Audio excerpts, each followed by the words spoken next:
Mau keluarkan seperti apa? Mau keluarkan seperti apa maunya? Kami sudah melakukan adab. Adab kami sudah keluarkan. Etika kami sudah keluarkan. Kenapa tidak pejabatnya tidak memikirkan rakyatnya? Assalamualaikum, welcome back teman-teman. Tadi siang banget pokoknya ya. Ada yang namanya Pak Effendi ini melakukan protes langsung ke Menteri ESDM Bahlil Lahadalia, dan itu dilakukan saat Pak Effendi ini mengantri gas LPG 3 kg di pangkalan yang melayani penjualan saat dilakukan pemantauan di Kelurahan Cibodosari, Kecamatan Cibodas, Kota Tangerang. Wah, menurut saya ini Bapak berani banget ya, bagus Pak. Nah, kemudian cuma mau kasih tahu nih teman-teman, mau ingatkan saja, kalau Indonesia itu sebenarnya menduduki peringkat ke-14 dengan total produksi gas alam sebesar 2,21 kuadriliun BTU.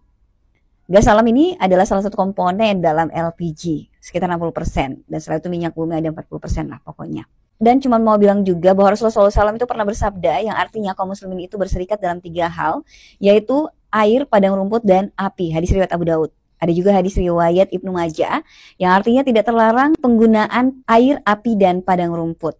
Jadi teman-teman, kalau bicara tentang industri gas alam ini tercakup kepemilikan umum karena keduanya termasuk barang berharga dan tercakup dalam tanda kutip dalam hadis tadi api. Jadi sebenarnya negara itu bicara tentang gas alam atau penggunaan gas yang akhirnya diproduksi, misalnya salah satunya dengan menjadi gas LPG, itu wajib negara untuk mengelolanya, bukan membisniskannya. Dan sebenarnya negara itu wajib menyediakan secara percuma alias gratis tanpa bayaran. Pun kalau misalnya negara tidak bisa memproduksinya karena kekurangan anggaran misalnya dan harus memberikan harga pada gas LPG tersebut yang bersumber dari api tadi yaitu gas alam, maka negara harus memberikannya dengan harga yang berkaitan dengan produksinya saja, bukan untuk mencari keuntungan. Ini konsep dalam pengelolaan hak kepemilikan umum dalam Islam. Makanya tidak heran kalau disebutkan dalam Islam itu ketika aturan Allah ini diterapkan, maka kesejahteraan itu dirasakan. Dan saat penerapan hukum Allah itulah Islam dapat dirasakan sebagai rahmatan lil alamin. Itu dulu teman-teman. Bagaimana kalian? Apakah masih mau war LPG 3 kg? Selamat berjuang. Assalamualaikum, bye-bye. Perkara gas 3 kg itu akhirnya membuat kita melihat ada seorang menteri yang ngambil sebuah kebijakan tanpa menggunakan pikiran dan juga hatinya di dalam mengambil sebuah kebijakan yang berlaku bagi masyarakat banyak. Perkara gas 3 kg yang niatannya diregulasi penjualannya, yang katanya memang baik nih tujuannya untuk bisa membuat subsidi yang diberikan pemerintah itu tepat sasaran dan juga masyarakat bisa membeli barang itu dengan harga yang lebih terjangkau. Tapi sayangnya pelaksanaannya nggak dipikirin dulu, keburu-buru tergesa-gesa mengambil kebijakan dan diterapkan tanpa ada persiapan apapun. Gini ya Pak Bahlil, coba kalau membuat kebijakan itu, pikirkan dulu mekanisme bagaimana sih kebijakan itu akan berjalan. Kalau memang Anda mau buat itu kebijakan biar yang jual cuman agen yang resmi, ya perbanyak dulu dong agennya Pak Bahlil, baru Anda buat regulasi seperti itu. Sekarang agen cuman ada beberapa. Terus masyarakat gimana cara belinya kalau misalnya selama ini belinya di pengecer? Jumlah agen dengan jumlah masyarakat yang membutuhkan itu gas amat sangat tidak seimbang gitu loh. Setidaknya sosialisasi dulu lah pada para pengecer-pengecer tuh yang selama ini. Kalau kamu memang masih mau berjualan gas melon, ya kamu harus jadi agen yang resmi dengan patokan harga eceran tertinggi sekian.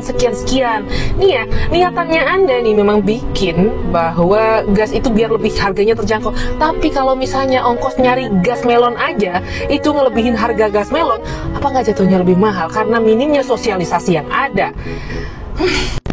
Dan kalau Anda bilang, jangan dikit-dikit presiden, ya kalau bikin kebijakan kayak gini nih menterinya, gimana Pak Presiden gak turun tangan, ngelihat rakyatnya kesulitan? Duh, malu Pak Bahlil, seharusnya Anda sebagai menteri yang ditunjuk sama presiden untuk membantu presiden, bukannya nambahin kerjaannya Pak Presiden, Pak Bahlil. Kerjaan Pak Presiden mah udah banyak. Sampai pada akhirnya, Pak Presiden melalui Pak Dasko menyampaikan hal yang seperti ini. Setelah komunikasi dengan Presiden kemudian telah menginstruksikan kepada SDM untuk per hari ini mengaktifkan kembali pengecer-pengecer yang ada untuk berjualan seperti biasa, sambil kemudian pengecer-pengecer itu akan dijadikan sub daripada pangkalan sehingga dengan aturan-aturan yang ada nanti akan menertibkan harga supaya tidak. Dan kritik ini saya lontarkan kepada Anda, Pak Bahlil Lahadalia sebagai Menteri SDM kita. Kalau mau buat kebijakan, itu pikir coba Pak, bagaimana penerapan daripada kebijakan itu, bagaimana dampak daripada kebijakan itu kepada masyarakat. Ini ke contoh nih, dulu Pak SBY mau ganti minyak tanah ke LPG, dia kasih sosialisasi dan segala macam, bahkan ada yang sampai kasih kompor dan tabung gas gratis. Nah, Anda mau mengubah hal ini, ya pikirkan dulu semuanya. Jangan sampai ujuk-ujuk kebijakan diambil secara tergesa-gesa dan akhirnya harus direvisi sama Bapak Presiden kita. Bikin susah Pak Presiden, nambahin kerjaan Pak Presiden. Dan kalau Anda nggak direshuffle nantinya, ya tolonglah pikirkan dulu lain kali sebelum membuat kebijakan-kebijakan yang mungkin lebih absurd lagi ke depannya. Terima kasih Pak Bali. Guys, di Jakarta itu atau bahkan di seluruh wilayah Indonesia itu banyak banget raja-raja kecil, guys. Nah, salah satunya raja kecilnya itu adalah orang yang suka mainin harga gas LPG 3 kilo. Makanya kenapa ibu-ibu sekarang ini sabar dulu. Jadi gini loh, setelah ditelusuri ternyata ada pangkalan-pangkalan gas LPG 3 kg ini yang jadi mafianya, yang jadi rajanya. Yang harusnya dari pangkalan menuju ke pengecer itu harganya cuma belasan ribu. Jadi harganya tuh bisa mungkin dinaikin jadi 25.000. Supaya pengecer itu bisa ngambil untung, makanya pengecer itu jualnya ada yang 30.000 dan lain sebagainya. Cara-cara kayak gitu tuh di markup kayak gitu tuh udah biasa, guys. Nah, pemerintah sekarang ini buat kita yang nanti bentar lagi mau bulan Ramadan, bulan suci Ramadan kan kita banyak bisnis ya nggak? Bakalan banyak war takjil kita. Jadi kita butuh gas itu mungkin lebih daripada biasanya gitu per bulan. Nah, sekarang ini pemerintah lagi bebenah supaya pada saat nanti bulan suci Ramadan para pengecer yang tadinya baik banget ini kinerjanya itu mau diangkat menjadi pangkalan. Nah, setelah itu nanti dari dia itu dibagikan ke pengecer yang bisa dia percaya tanpa di markup harganya. Jadi nyampe ke bapak ibu itu harganya cuma belasan ribu. Sabar aja dulu Bu. Gua kemarin itu sempat lihat ada ibu-ibu marah-marah ya kan. Ngata-ngatain tai, ngata-ngatain goblok, ngata-ngatain bego gitu di sosial media gitu. Ibu sabar ya Bu. Kalau misalnya ibu nggak mau ribet ya ibu beli aja gas yang lebih daripada 3 kilo 12 kilo kek. Sekalian yang warna pink. Daripada ibu ngata-ngatain orang kayak begitu. Biar didengar misalnya kayak gitu. Tapi nggak perlu Bu sekasar itu sama orang-orang yang pengen membasmi raja-raja kecil ini yang tidak memiliki empati kepada masyarakat kita. Nah, ini mau dibasmi nih raja-raja kecil ini nih. Mafia-mafia yang harusnya ibu katain tai, bukan pemerintah. Do you understand me? Nih, gue mah heran ya. Kita kan tinggal di Indonesia. Kenapa kalau beli gas itu sekarang harus pakai KTP? Ada-ada aja, zaman apa sih ini? Gak jelas banget. Orang Indonesia kok setiap beli dipintain KTP, bagaimana itu? Apalagi dipintain fotokopinya, bejibun tuh fotokopi buat apaan? Emang segitu repotnya apa? Ya Allah, rakyat makin dibikin sulit aja, udah cari duit susah. Mau bikin masak nasi aja buat isi perut susah. Gak jelas banget. Oke, ini surat terbuka ya. Ini gue mau curcol sedikit. Jadi gue salah satu pedagang gas dan pedagang Bright ya. Oke. Pedagang gas dan pedagang Bright eceran. Oke. Jadi gue jualan itu di komplek rumah gue. Untuk gas sebelum 1 Februari ini gue jual 22.000. Gue jual 22.000. Oke. Nah, ini pas 1 Februari gue coba beli ke agen.